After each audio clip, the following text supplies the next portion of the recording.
how to make a good first impression with women. Hi guys, I'm Martin and I've been a dating and relationship coach for over 17 years.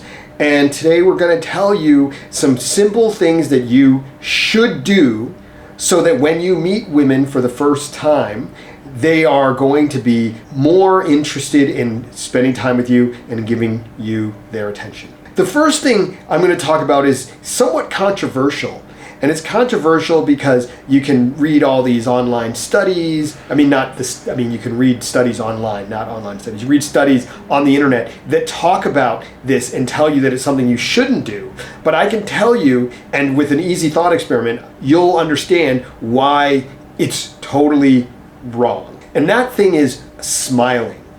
So when you read studies on the internet, they talk about how women find it attractive when they see a man not smiling. They tell you that the best performing pictures on social profiles for dating apps are men not smiling and looking away from the camera. And there's this idea that when you smile at someone, you're kind of supplicating or you're looking like you're a weaker person or whatever. And so that a lot of the studies sort of suggest that, and of course you see in movies and TV shows, you see a lot of attractive men who have this kind of stoic demeanor. So this is one set of ideas that we as men get about how you should be. But the reality is that while that works in theory, in practice, it's a really bad idea. And it doesn't take much to understand why. In the examples that we're giving, that I gave you about why smiling is bad, you can see that we're talking about men that are kind of familiar or that are kind of in a safe distance, right? So if she's looking at a picture of you, she's not interacting with you directly. And the same goes when we're talking about these attractive like movie stars or whatever. They are people that are known. So women automatically have a sense of comfort around them.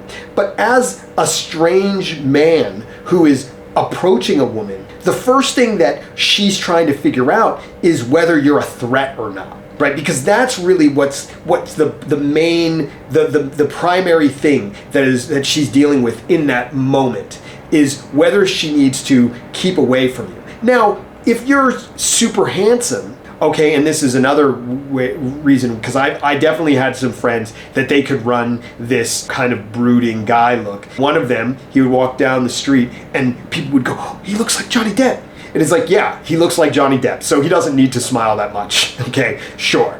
Or when you're a super attractive guy, that not smiling thing can work. And in fact, maybe it can even be a positive because the fact that you're not so approachable makes women feel that when you smile and are friendly with them, that it's something special for them and you're not just spreading it around everywhere and just, have girls falling off of you. But when you're a normal guy, and when I say a normal guy, that means when you're not in the top 20% of attractiveness. Because from a women's perspective, and there's studies about this, women's perspective, if you're not in the top 20%, you look average to them, right? So it's like top 20% is hot and the rest, they look basically the same. And so, as I mentioned, I've had a few clients that were attractive. I probably had like 5 or 6 clients that were very attractive and the rest were just whatever. Even guys that when we would look at them, we would think, oh, he's a good looking guy. From a woman's perspective, his looks are not enough to really help him much. So that's the first order of business is,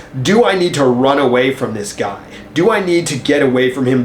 Is he dangerous? And so smiling makes it so that she feels that you're not dangerous. And so when in the initial interaction, when you interact with her, smiling makes it so that she feels more comfortable in that interaction with you in the very beginning. And not only you, but her friends. There's they're really great in American Beauty where, you have the guy who's with the camera and he shows up and he's not smiling and her friend is like, "Oh God, he's such a freak. We need to get away from him." Yeah, that's right. When you're not smiling and you approach someone, and you can even do an experiment with your guy friends. If you approach a guy, if you come into, let's say, within a meter or for Americans, 3 feet of someone, even your friend, and you just have like a blank look on your face or a stern look on your face, if you just do that with one of your friends without telling him what you're doing, you look at how he reacts to you. He's going to feel a little bit uncomfortable and weirded out. And he's a friend of you. So when it's someone who's a stranger, and especially when it's a person who's a female, she's going to feel even more uncomfortable than your friend does. All right? So you can easily see why it's so important to smile. So that's the first thing. Smiling is very important. Now, the second thing is the way you speak. You want to speak very clearly. And so what that often means is that it's a good idea to have something prepared in advance that you're going to say. You know, you can think of it like when you go to give a speech of some kind, normally people rehearse. And when you first go and approach someone, you're essentially asking them to give you the floor, right? Because if you go over to them and you ask them something, now you're making them do work. You're saying, oh, I want to know this about you, and right, you're making them do work. And so instead, you should be the one doing the work. And that should be interesting or entertaining in some way, right? Because what you're saying is, hey, I want to get you to give me your attention. Well, why should she give you her attention? Well, she should give you her attention if you are offering her something that's of value. And that value can be humor. It can be something that she can learn. It can be an interesting fact, right? Anything that sort of, kind of engages. And so in the years that I've been a dating coach, one of the things that I've often told guys to do over the years is to, for example, take a stand-up comedy class. Now, it's not necessarily about being super funny, although that is something. But when you look at stand-up comedians, they're master storytellers. They tell really great, engaging stories, and those stories have humor in them. So that's why it's really valuable to learn stand-up. Now, you don't necessarily have to do a course. You can go and, order some books, or you could do some YouTube videos. You can go on the internet and you can watch some videos where stand-up comedians talk about how it works. So stand-up comedy. Now, of course, reading about it is good. Doing an actual, kind of something live is even better. So you could go to, one of these open mic night things where you can come up with your own routine and you can go out and try it. And this is also very good for you because being up in front of a crowd in the spotlight with people paying attention to you and having to deliver something of value to them can be a very nerve-wracking experience. And so learning to handle that social pressure is the same thing that you can experience when you go and interact with a woman you don't know for the first time. So that's a great practice and experience for you to be able to feel comfortable when you have that kind of social pressure and when you have people paying you attention, especially if you're talking to a woman who's in a group. Whether that's a group all females or a group mixed men and women. That's an important skill to be able to have. And in fact, I just read a research study where I saw a stat saying that 60% of men between the ages of 18 and 25 have never approached a woman before. And conversely, 74% of women saying that they wish that they got approached more often. And the reason the guys didn't approach is because they were afraid of social rejection. Well, it makes sense that you would be afraid of social rejection if you're just expecting them to like you just because you're you.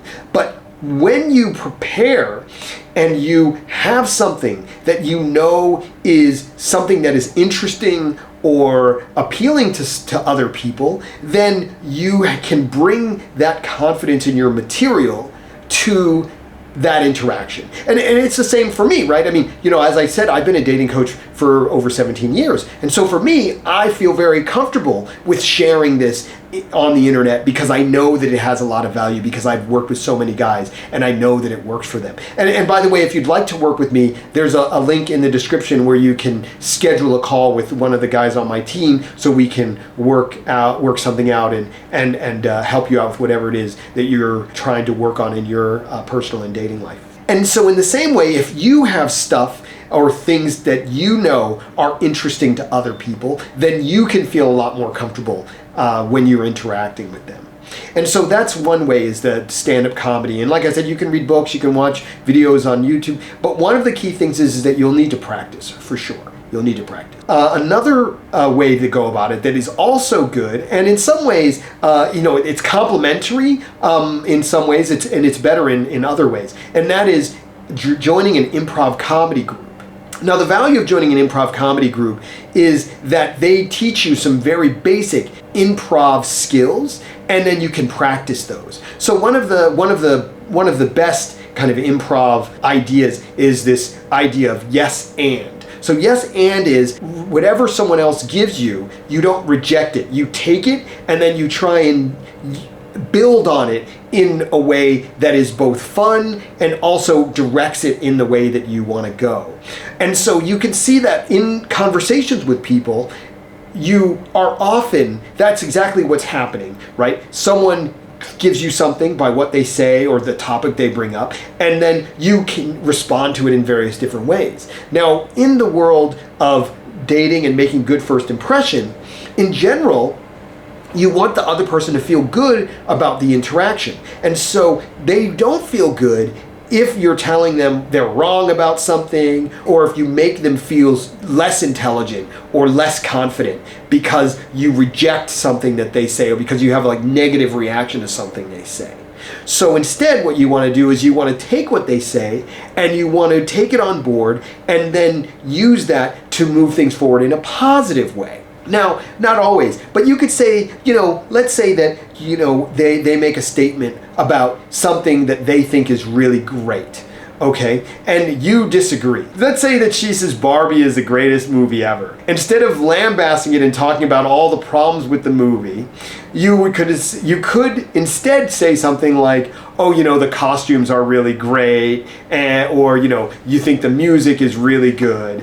And then change the topic onto something that's going to be more valuable, because sticking on the topic of Barbie probably isn't particularly good, especially if you're a guy who's seen it and you know that it's the most ridiculous movies of the past 10 years. So talking about it and having a real discussion about the value, the meaning of Barbie is not going to be good because it's contentious. And actually, I have one of my clients who ended up in a big argument with his girlfriend because of this movie. And I remember there were some articles talking about couples having fights about this movie because there was really broad disagreements between men and women about it. If you want to make a good first impression on someone, especially a woman, having a contentious conversation with her doesn't really work unless you, once again, are a super attractive guy. But believe me, if you were a super attractive guy, you'd probably already know and you wouldn't be watching this video.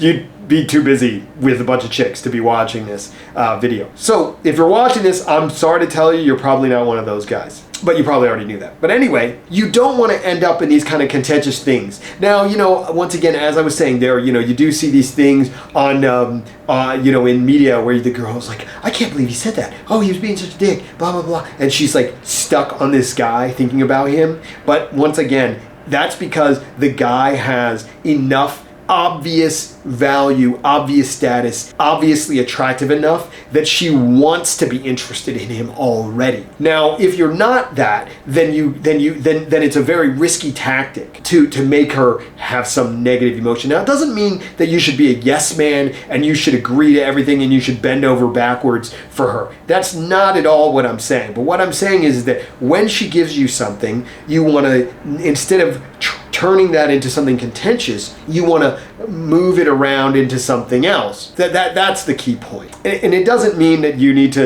agree with her, as I was saying, if she says, oh, I really connected with the messages in Barbie and about the messages about, women and how, women, the world would be so much better if women were in control and ran things, and, let's say she goes on about that. Then you don't have to disagree with her and tell her she's wrong about all that stuff. Just focus on the stuff you do agree with her on, or that you do think is good, and then change the topic. And so when you learn improvisational comedy, it really helps develop that skill of being able to do that and making it fun. And of course, because you're doing it in real time with these improv games that they teach and that they practice, because you're doing it in real time, it very much prepares you for interacting with women in social situations. Especially because in improv also, people will throw you some stuff that is really not very pleasant and that you're not really gonna enjoy, or that are challenging. And that definitely happens in social interactions, especially when you're interacting with a woman that you're attracted to. So those are two ways that I would recommend that if you're a guy and you want to become better at interacting in social situations, and especially with women, those are two very easy things that I highly recommend that you do, and that will really help you feel much more comfortable in those situations. They will make you feel that pretty much any social situation you'll be able to walk into and not maybe make it go the way you want, but you'll be able to feel like you have a chance of making it work for you. Okay, so there's the two things. Now let's talk about some other things that you can do also. It's very common that when guys interact with a woman they're interested in, they'll focus on her. However, you need to be more focused on the entire group, not just on the girl you're interested in. And in fact, it's often better if you don't focus in on the one that you're primarily interested in. Because when you focus on her initially, that tends to raise her barrier. Because she's thinking, oh, this guy is trying to get me. And she's not so sure about you. And so she's immediately kind of stepping away somewhat. However, if you interact with her group entirely, and especially with her friends, and she sees that they're having a good time interacting with you and talking to you, then she's going to be more inclined to wonder what's so interesting about you. And also typically, the girl that's in the group that you're less interested in is also often, although not always, often more open to interaction. Because most of the time, guys will focus in on the more attractive friend. And by not doing that, she's of course happy that she's getting some attention. So she doesn't have the same incentive to sort of make things more difficult for you. Because when girls go out together, they want to have a good time together. Right?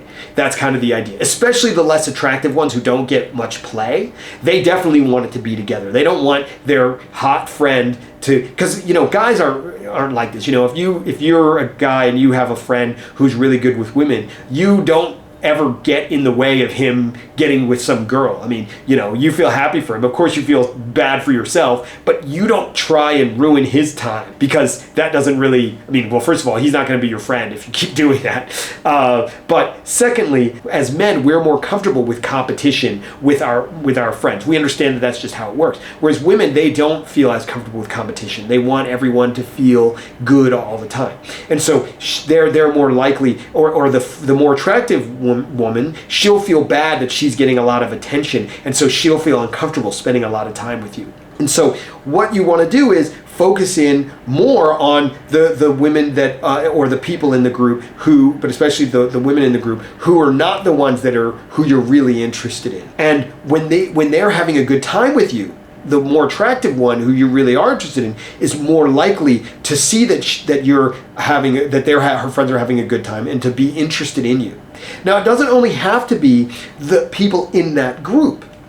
If you interact with with other people in the group, especially a mixed group or a group of women, or even someone who works there, if they see you interact with people and people having a good time with you, then they automatically feel more comfortable interacting with you themselves and more interested in interacting with you. It's sort of like anytime you see someone having a good time, you wonder, wow, how come they're having such a great time? And you want to be a part of that, or you wish you were a part of that if you see them having more fun than you're having. And so when you go into a social environment, it's good to interact with and talk to many different people. And if you've done what I talked about earlier, where you've spent some time working on this skill already through learning some things about stand-up comedy, through learning some things about improv, then you're going to feel comfortable to go into those in social situations and interact and that you can make it fun for everyone involved. And so if you do that, then you can create kind of a good atmosphere around you. You have a good impression built up around you so that when you do finally interact with the person that you're really interested in, then there's already going to be this positive valence to you from interacting in that environment and bringing good vibes to lots of people there. Now, you know what, I'll make another video where I talk about some other of go into more detail about some of the principles of humor and things like that in another video. So by being good at interacting with people, by practicing that skill and developing it as a skill, you're able to bring good times to people when you meet them for the first time. You need to manage the social situation in the way that I just mentioned that make you seem like a person who's worth paying attention to because other people are enjoying interacting with you and paying attention to you. And the next thing is that you want to show that you are a, let's say, courteous or thoughtful person, okay? And what I mean by that is it's a lot of little small things. And it communicates that you look out for people who are around you. So for example, let's say that you're interacting with a woman and someone is like going to bump into her. And if you move her out of the way so that that person doesn't bump into her, something small like that, it shows that you have a level of caring. And it doesn't just have to be for her, it can be for one of her friends or anyone kind of in her group. By showing that level of caring and attention, that shows that you are someone who is a good person to have in their life or to be around. And it doesn't only have to be that, like it could be a piece of advice. So if you have some advice to offer someone, or a resource that you offer someone, or some useful information that you offer to her or someone in her group, then they're going to feel that you're a good person to know and to have around. Because remember that if you're going to progress things beyond just this one-time meeting, she's going to need to carve out time from her schedule to see you again. And in her schedule, she has all sorts of other things in her life that she's interested in doing already. She's got time with her friends, she's got work, she's got birthdays, she's got events to prepare for, whatever it is. People have all sorts of things going on in their lives. And so she's gonna have to take time away from those things to spend time with you. And so she needs to feel that you're worth spending time with. And it's helpful if she can communicate that to other people, why it's worth spending time with you.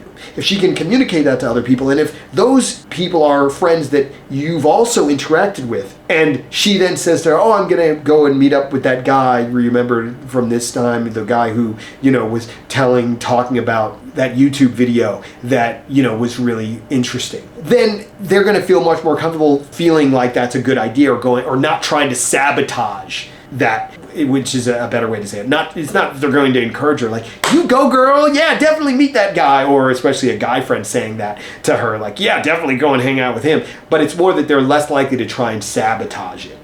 And so that's another thing, just paying attention to those little things and trying to do anything small you can to make their life a little bit better in that moment. Now, typically what guys do, many guys, this is where it comes in, they try and buy, they buy a round of drinks or something like this. That was what people used to do. Or maybe you pass around a joint, I don't know, whatever it is that however you see people around you do it. But the point is that people tend to go for these generic kinds of things. And that's okay, but because those things are commonly done in social situations, they're not as powerful as if they're targeted based on observation and interaction that you're having with those people from what you know about them. So if you can do it in that way, it's much more powerful. So there you go. Those are some of the ways that you can make a really good first impression. Now, there are some other things that I can talk about in another video, but those are some of the basics that if you get those things down, it'll make your first time interacting with women really fun for them and fun for you, and much more likely to lead forward into an ongoing thing where she is likely to meet you again and where you can continue to move things forward.